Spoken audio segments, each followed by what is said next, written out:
হে মৃত্যু, তুমি আমাকে ছেড়ে চলেছ বলে আমি খুব গভীর খুশি, কিন্তু আরও খানিকটা চেয়েছিলাম। চারিদিকে তুমি হাড়ের পাহাড় বানিয়ে রেখেছ, যে ঘোড়ায় চড়ে আমি অতীত ঋষিদের সঙ্গে আকাশে নক্ষত্রে উড়ে যাব। এইখানে মৃত বৎসা, মাতাল, ভিখারি ও কুকুরদের ভিড়ে কোথায় তাকে রেখে দিলে তুমি?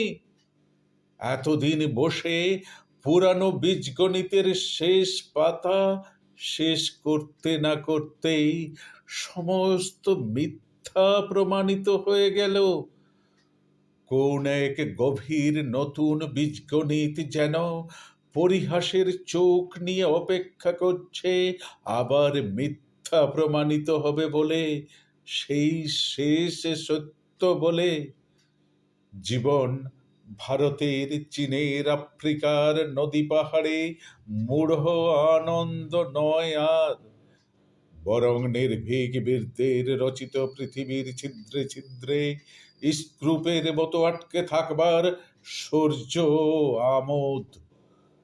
তারপর চুম্বক পাহাড়ে গিয়ে নিস্তব্ধ হবার মতো আস্বাদ।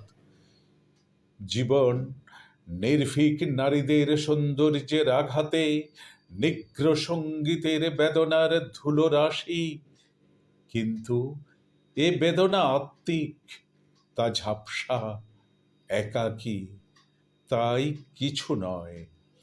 কিন্তু তিলে তিলে আটকে থাকবার বেদনা পৃথিবীর সমস্ত কুকুর ফুটপাতে বোধ করছে আজ, যেন এতদিনের বীজগণিত কিছু নয়, যেন নতুন বীজগণিত নিয়ে এসেছে আকাশ। বাংলার পাড়াগাঁয়ে শীতের জ্যোৎস্না আমি কতবার দেখলাম, কত বালিকাকে নিয়ে গেল বাঘ জঙ্গলের অন্ধকারে, কতবার হোটেনটট জুলু দম্পতির প্রেমের কথাবার্তার ভিতর আফ্রিকার সিংহকে লাফিয়ে পড়তে দেখলাম। কিন্তু সেই সব মূঢ়তার দিন নেই আর সিংহদের। নীলিমার থেকে, সমুদ্রের থেকে উঠে এসে পরিস্ফুট রোদের ভিতর উজ্জ্বল দেহ অদৃশ্য রাখে তারা। সাদা, হলদে, লাল কালো মানুষদের আর কোনো শেষ বক্তব্য আছে কিনা জিজ্ঞাসা করে।